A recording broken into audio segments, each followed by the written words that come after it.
Une remarque que j'entends parfois, c'est il n'y a pas d'éveil parce qu'il n'y a rien à éveiller.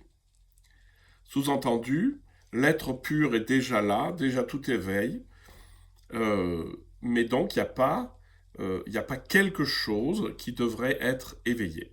Hein. On retrouve ça beaucoup dans le tantrisme cachemirien, etc. Euh, c'est certainement une approche qui nous aide beaucoup à sortir de la somme de nos croyances qu'on appelle l'ego. On a l'impression que l'ego, moi je, qui suis comme ci, comme ça, qui pense comme ceci, qui pense comme ça, que ça a une certaine densité, que ça existe en soi.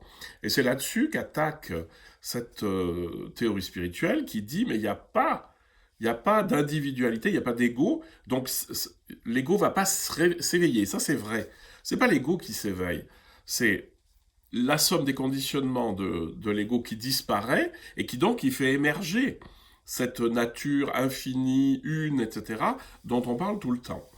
Donc pour moi, cette remarque est pertinente à condition de ne pas en faire une réalité ontologique, c'est-à-dire quelque chose qui serait de manière absolue. C'est quelque chose de l'ordre de l'expérience, c'est quelque chose de l'ordre de la pratique. Et c'est vrai que lorsque je me dépouille de moi-même, comme le dira Maître Eckhart, vivre dans un profond oubli de soi-même, il va très bien dire mon fond est le fond de Dieu, c'est-à-dire ce que je découvre en moi, c'est quelque chose d'infini et d'unique. Et là, c'est très vrai.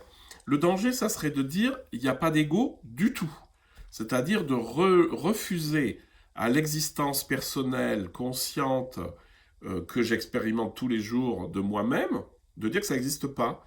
Ça n'a pas une réalité ontologique, c'est-à-dire ça n'a pas c'est pas très, ça n'existe pas en soi. C'est une somme de croyances qui fait que j'ai l'impression d'être dans un bâtiment qui tient la route, alors qu'en fait, ça ne tient pas vraiment la route. Mais donc, ça ne me gêne pas d'entendre il n'y a pas d'éveil parce que il y a rien à éveiller, ça me gêne pas du tout, puisque l'état d'éveil est déjà en nous. Par contre, le travail de se débarrasser petit à petit des croyances, des fausses croyances de l'ego, ça oui, ça c'est quand même à faire. Et l'éveil apparaît lorsque j'ai arrêté de m'identifier à toutes mes croyances.